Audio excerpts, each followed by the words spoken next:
আসসালামু আলাইকুম, welcome back to my channel রান্নার সন্ধানে। এক হাঁড়িতেই খিচুড়ি, মসুর ডাল, আলু আর গরুর মাংস, স্বাদে ও ঘ্রাণে ভরপুর একটি দারুণ খাবার। আজ আপনাদের দেখাবো কিভাবে সহজ উপায় তৈরি করবেন এই দারুণ মজার খিচুড়ি। চলুন শুরু করা যাক। আজকের খিচুড়িটা আমি প্রেসার কুকারে রান্না করে দেখাবো। এখন দিচ্ছি পরিমাণ মতো সয়াবিন তেল। তেল গরম হলে দিচ্ছি হাফ কাপ পেঁয়াজ কুচি। এবার পেঁয়াজ কুচিগুলো নেড়ে চেড়ে দিতে হবে। আপনারা চাইলে যে কোনো পাত্রেই রান্নাটা করে নিতে পারেন। প্রেসার কুকারে করলে রান্নাটা খুব সহজেই হয়ে যায়। এখন দিচ্ছি 1 টেবিল চামচ রসুন বাটা, দিচ্ছি 1 টেবিল চামচ আদা ছেঁচা, তারপর দিয়ে দিচ্ছি গোটা গরম মশলা। এখানে 2টি দারুচিনি, 1টি কালো এলাচ, কয়েকটি সাদা এলাচ ও লবঙ্গ দিয়েছি। এবার পেঁয়াজের সঙ্গে মশলাগুলো নেড়ে চেড়ে ভেজে নিচ্ছি। লবণ দিয়ে দিচ্ছি 1 টেবিল চামচ, হলুদের গুঁড়া দিচ্ছি 1 চা চামচ, মরিচের গুঁড়া দিচ্ছি 1 চা চামচ। এবার নেড়ে চেড়ে মশলাটা মিশিয়ে নিচ্ছি। মশলাটা একটু সময় নিয়ে কষিয়ে নিচ্ছি। মশলা থেকে যখন তেল ছেড়ে আসবে তখন দিয়ে দিচ্ছি আগে থেকে ধুয়ে রাখা গরুর মাংস 500 গ্রাম। আপনারা খাসির মাংস অথবা মুরগির মাংস দিয়েও এটা করে নিতে পারেন। এখন মাংসগুলো মশলার সঙ্গে নেড়ে চেড়ে মিশিয়ে নিতে হবে। চুলার আঁচ মিডিয়ামে রেখে আমি রান্নাটা করছি। এখন দিচ্ছি জিরার গুঁড়া 1 চা চামচ, ধনিয়ার গুঁড়া দিয়ে দিচ্ছি 1 চা চামচ। এবার আবারও নেড়ে চেড়ে মিশিয়ে নিচ্ছি।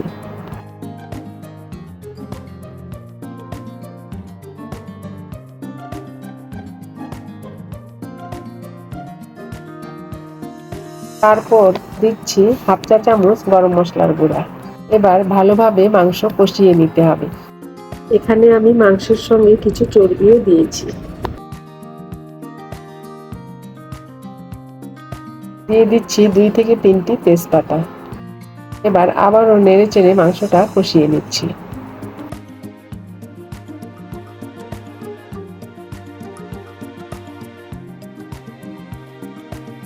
মশলা যেন পুড়ে না যায় সেজন্য সামান্য একটু পানি দিয়ে কষিয়ে নিচ্ছি। আমি মাংসটা 10 মিনিটের মতো কষিয়ে নিয়েছি। এখন এভাবে উপরে ঢাকনাটা দিয়ে দিচ্ছি।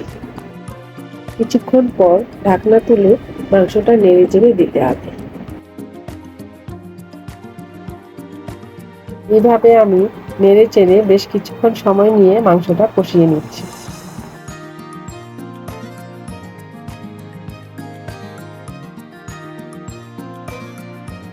এবার মাংস সিদ্ধ হওয়ার জন্য দিচ্ছি 1 কাপ পানি।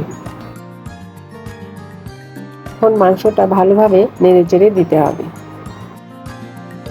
এবার প্রেসার কুকারে ঢাকনাটা ভালো মতো লাগিয়ে দিতে হবে।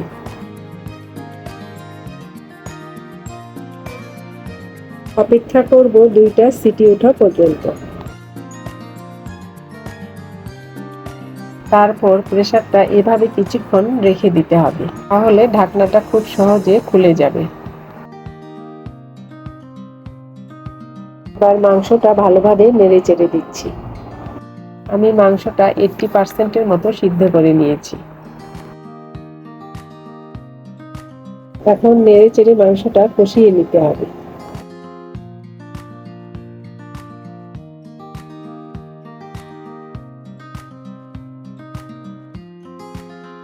এবার দিচ্ছি কেটে রাখা আলু।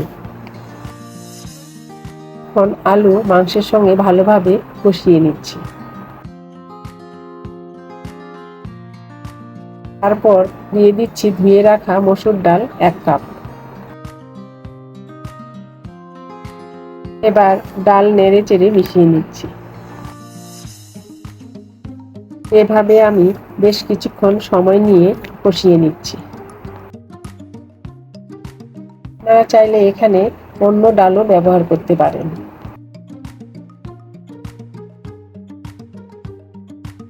তারপর দিচ্ছি ধুয়ে রাখা পোলাওয়ের চাল 2 কাপ। আমি আগে থেকে চালটা ধুয়ে পানি ঝরিয়ে রেখেছি। আপনারা চাইলে ভাতের চাল দিয়েও খিচুড়িটা রান্না করে নিতে পারেন, তবে পোলাওয়ের চাল দিলে খিচুড়িটা খেতে বেশি ভালো লাগে।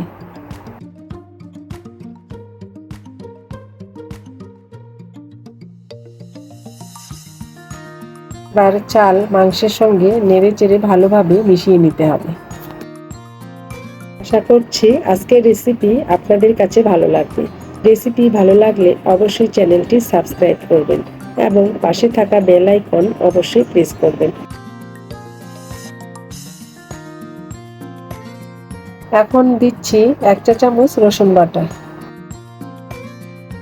দিচ্ছি 1 চা চামচ আদা ছেঁচা, এরপর দিচ্ছি 6 থেকে 7টি কাঁচামরিচ, আর সাথে লবণ দিয়ে দিচ্ছি হাফ টেবিল চামচ।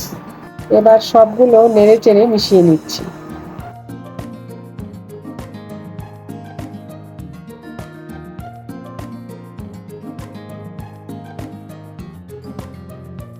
মিশিয়ে নেওয়া হয়ে গেলে এর মধ্যে দিয়ে দিচ্ছি 6 কাপ গরম পানি।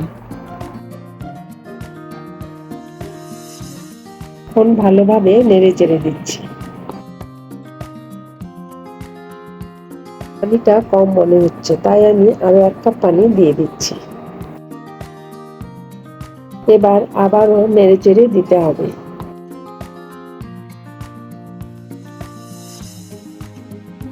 পানিটা যখন ফুটে আসবে তখনই প্রেসার কুকারের ঢাকনাটা লাগিয়ে দিতে হবে। অপেক্ষা করব একটা সিটি ওঠা পর্যন্ত। তারপর কিছুক্ষণ অপেক্ষা করতে হবে। আর ঢাকনা খুলে দেখাচ্ছি কত সুন্দরভাবে খিচুড়িটা রান্না হয়েছে। এখন এভাবে উল্টিয়ে পাল্টিয়ে দিতে হবে।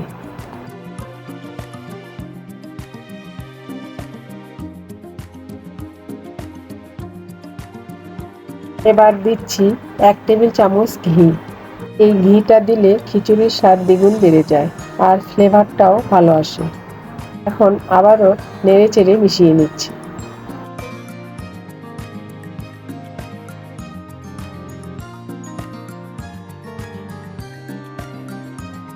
আমার খিচুড়ি রান্নাটা হয়ে গেল। এখন চুলা থেকে নামিয়ে একটা সার্ভিং ডিশে তুলে নিচ্ছি। এভাবে আপনারাও একবার বাড়িতে রান্না করে দেখুন, খেতে কত সুস্বাদু এই খিচুড়ি।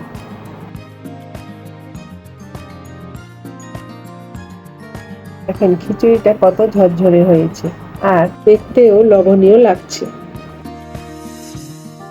আজকের মতো এখানে বিদায় নিচ্ছি। আল্লাহ হাফেজ।